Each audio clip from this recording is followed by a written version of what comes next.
Baik, Assalamualaikum warahmatullahi wabarakatuh. Salam sejahtera bagi kita sekalian. Semoga kita dalam keadaan sehat walafiat, serta senantiasa diberikan semangat dalam menimba ilmu. Mari sebelumnya kita berdoa terlebih dahulu. Berdoa menurut kepercayaan masing-masing dipersilahkan.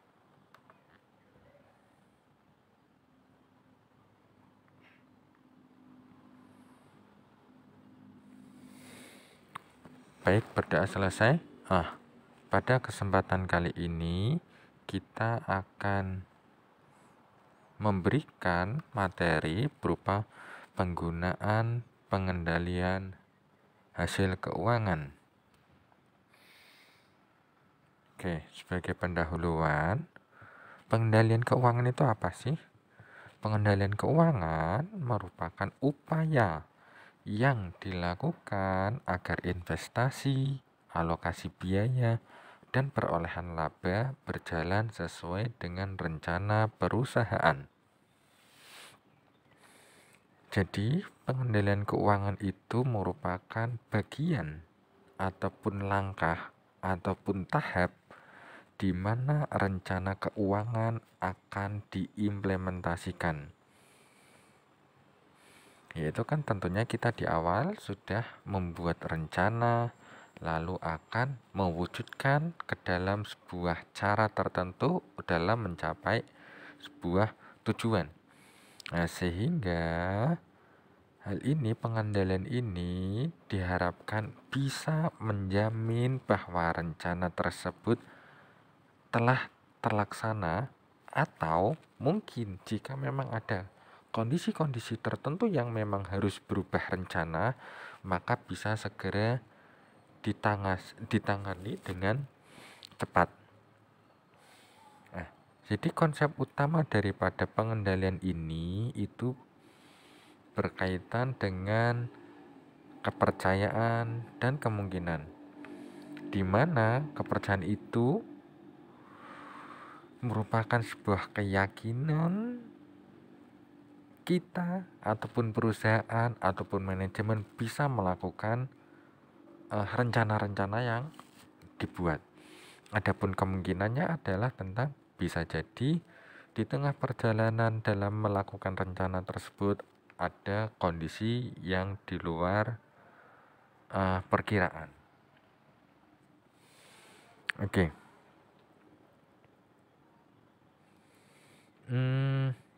Adapun selanjutnya adalah tentang pentingnya pengendalian. Kenapa pengendalian itu penting? Oke, sebelumnya saya berikan ilustrasi terlebih dahulu. Teman-teman ketika ingin berkendara pasti harus mengendalikan seberapa kencang sih saya harus memutar gas ini. Oh, kebetulan jalanannya cukup sepi, jalanannya rame, saya menarik gas sampai 60 km per jam, wajar. Tapi kalau jalanannya rame, jalanannya rusak, kita menarik gas kita sampai 100 km, itu tidak wajar. Maka dari itu perlu dikendalikan seberapa kita harus melaju, seberapa kita harus beraktivitas, dan lain sebagainya. Oke. Yang pertama, ini bisa menjadikan pentingnya pengendalian karena inisiatif yang akan mengubah kemungkinan pencapaian hasil yang diharapkan. Inisiatif, kreativitas, ataupun hal-hal kebijaksanaan itu biasanya erat kaitannya dengan adanya hal-hal yang tidak terduga. Sehingga memang ketika ada masalah, pimpinan ataupun manajemen dituntut untuk mengambil inisiatif untuk mengubah kemungkinan-kemungkinan yang harus dihadapinya. Lalu yang kedua adalah manajer mengelola kegiatan untuk mencapai hasil yang direncanakan. Jadi rencana itu ibarat kata trek yang sudah dibuat ataupun jalan yang memang sudah ditentukan. Kita ingin mendapat laba 100 juta dalam periode ini misalkan. Maka rencana kita adalah menggencarkan pemasaran, meminimalisirkan biaya-biaya, dan lain sebagainya. Sehingga manajer nantinya akan mengelola kegiatan-kegiatan agar sesuai dengan tujuan yang akan dicapai. Lalu meneliti kegiatan-kegiatan yang telah dan akan dilaksanakan. Ini semacam adanya evaluasi bulanan ataupun mungkin evaluasi periodik. Ini bulan Juni misalkan.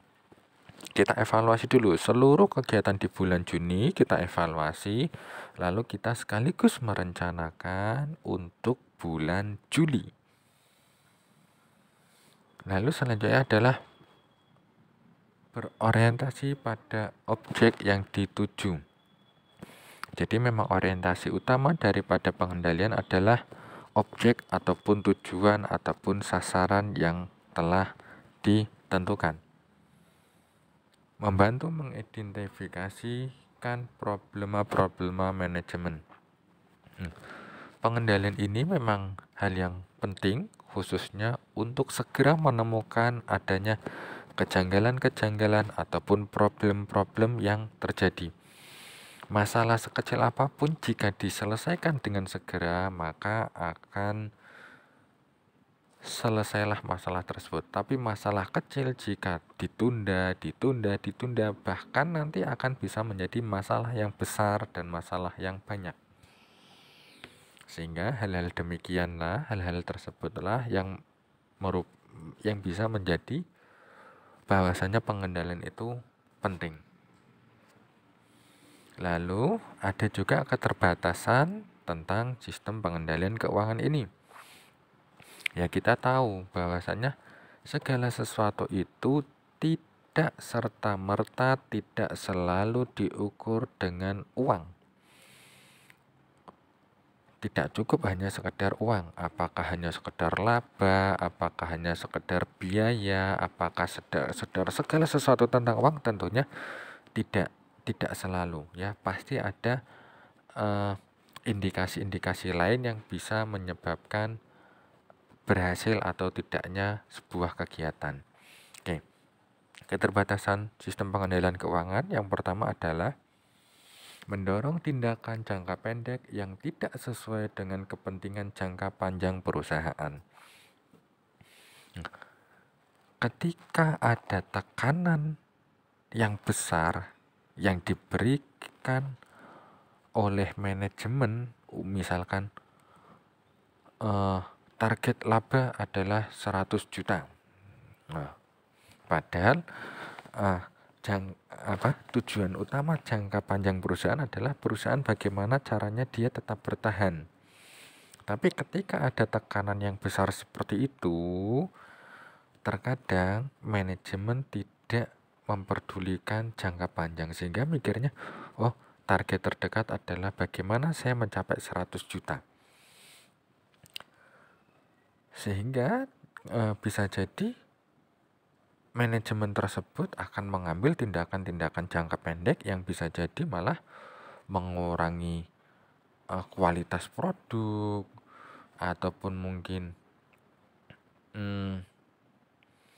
menaikkan harga sehingga pelanggan justru malah bisa menjadi korban karena durasi ataupun sasarannya berubah dari jangka panjang menjadi jangka pendek.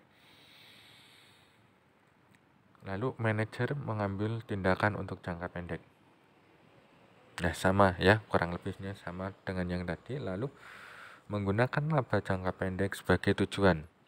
Nah, pada prinsipnya pendekatan akal yang tadi saya utarakan itu mencakup poin-poin ini, kecuali yang terakhir.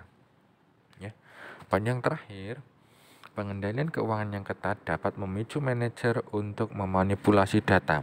Nah, dalam hal yang ini, itu bisa jadi karena adanya tekanan-tekanan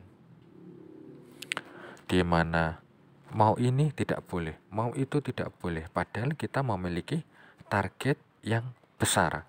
Sehingga bisa jadi manajemen ataupun manajer itu malah akan memanipulasi data. Sehingga sering kita temui beberapa kasus tentang adanya manipulasi data, adanya fraud, adanya kecurangan-kecurangan. Lalu bagaimana sih sistem penilaian kinerja itu? Setidaknya ada beberapa poin. Yang pertama adalah tentang ukuran hasil, di mana ukuran hasil ini mengindikasikan hasil dari suatu strategi dalam mencapai sebuah tujuan. Jadi sebuah penilaian kinerja yang melihat pada ukuran hasil itu fokusnya hanya pada hasilnya saja, tanpa melihat strategi yang dilakukan ataupun cara ataupun proses yang dilakukan, sehingga istilahnya hasil akhir adalah segala-galanya. Lalu yang kedua adalah ukuran keuangan dan non-keuangan.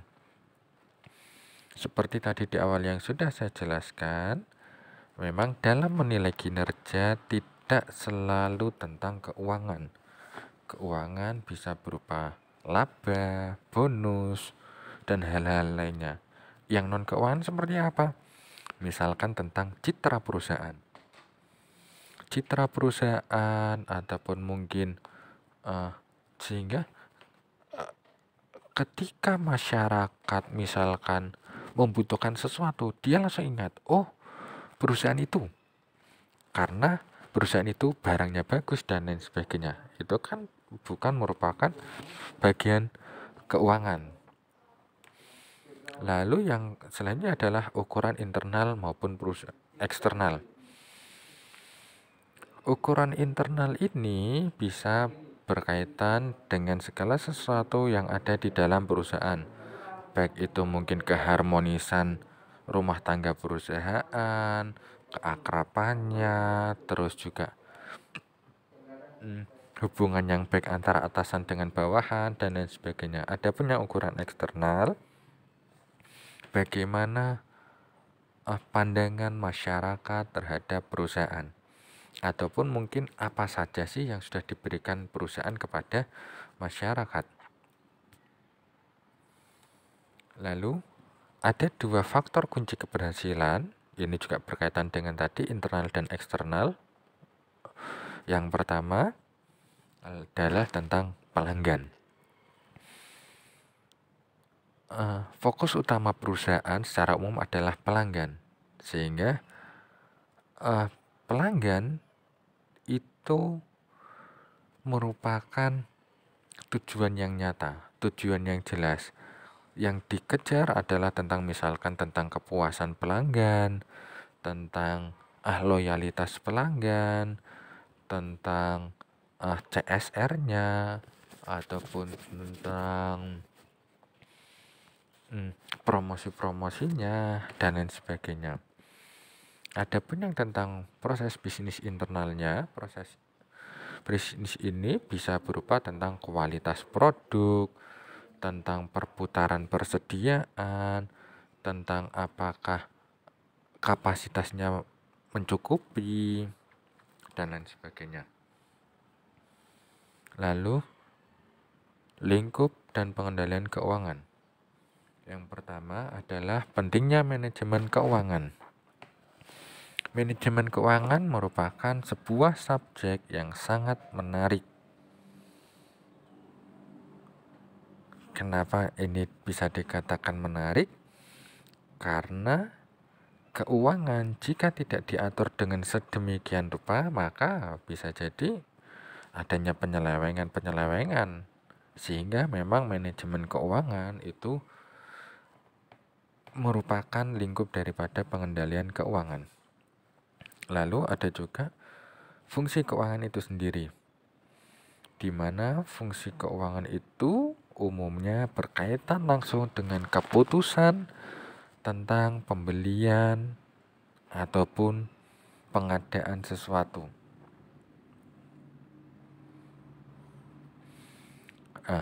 Keuangan ini biasanya dipegang oleh bendahara dan tentunya juga harus ada bagian administrasi, semisal akuntansi, yaitu yang mana bendahara dan akuntansi tidak boleh satu orang, karena potensi munculnya kecurangan, munculnya penyimpangan jika itu digabung jadi satu akan sangat besar.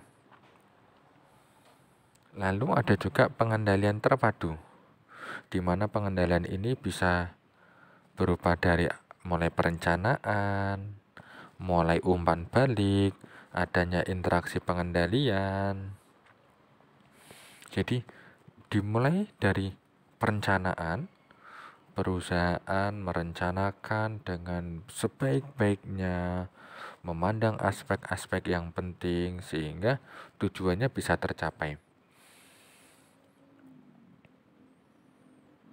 Lalu mulai umpan balik juga, mulai adanya timbal balik dari karyawan, timbal balik dari atasan, timbal balik dari manajemen, dan juga tentang interaksi pengendalian di mana semuanya itu berharap bisa saling berhubungan satu sama lain.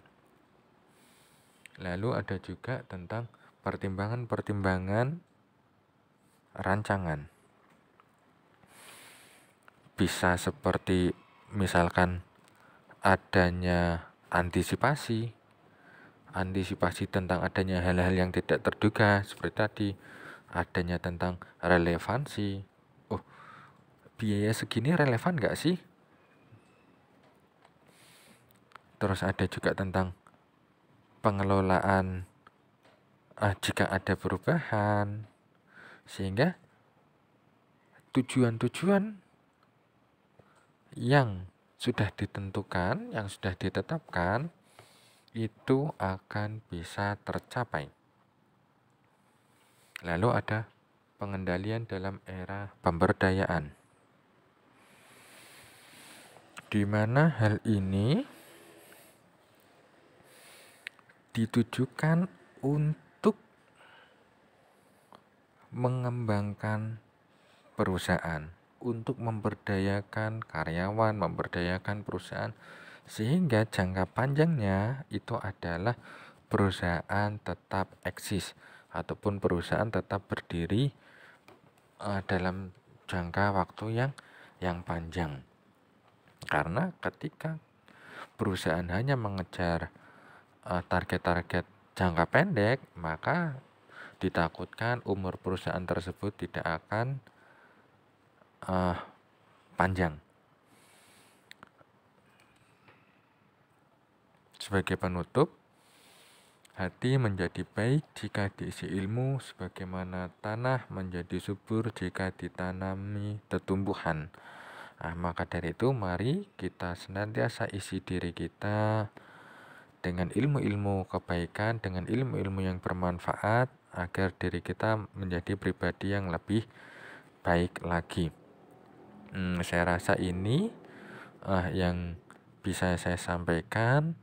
Semoga bisa memberikan tambahan wawasan kepada rekan-rekan sekalian.